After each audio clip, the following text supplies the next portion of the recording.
The last call from Elm Street. Jake Miller lived in the dark hours. 2:37 a.m. was usually static and stale coffee. Not tonight. The display on the dash glowed. Unknown number. Then a faint click that sliced through the quiet like a razor. Hello? 911. What is your emergency?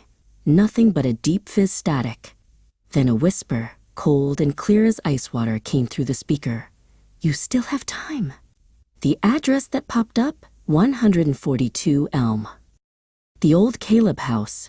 Disconnected for 5 years.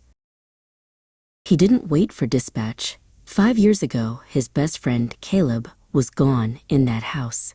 Jake slammed the rig into drive. This wasn't a medical call. This was a ghost story, and his heart was hammering the final chapter. 142 Elm was the same dark, silent grave he remembered. No lights, no parked cars, but the kitchen door, usually sealed shut with police tape and memory, was open by a crack. He didn't hesitate. He kicked it in. The air in the basement smelled like dust and fear. He followed a weak, whimpering moan, his phone flashlight shaking. There, tied to a support beam, was a man. His eyes were terrified, silently screaming.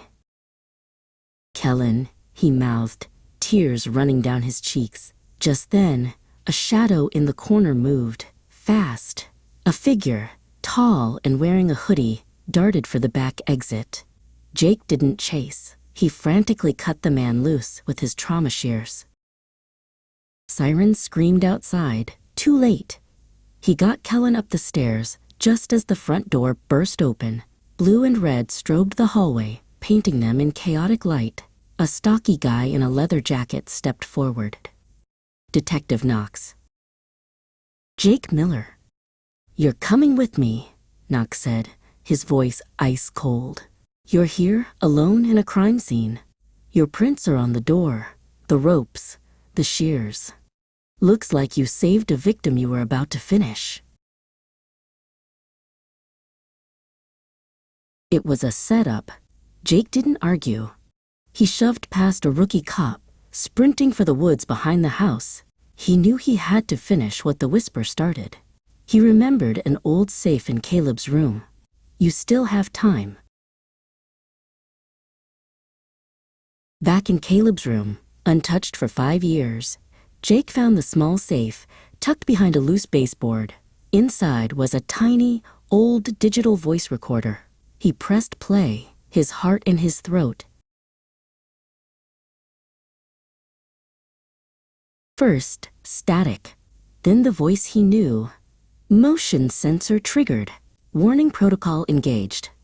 A pause. Then Caleb's own voice, raw, whispered the final message. You still have time. The key is in the lock. Don't trust the clock.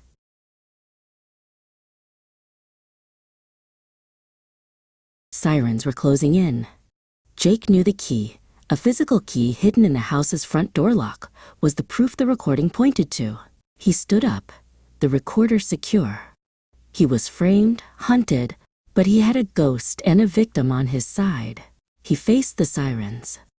Sometimes, the only way to save a life was to finally face the darkness.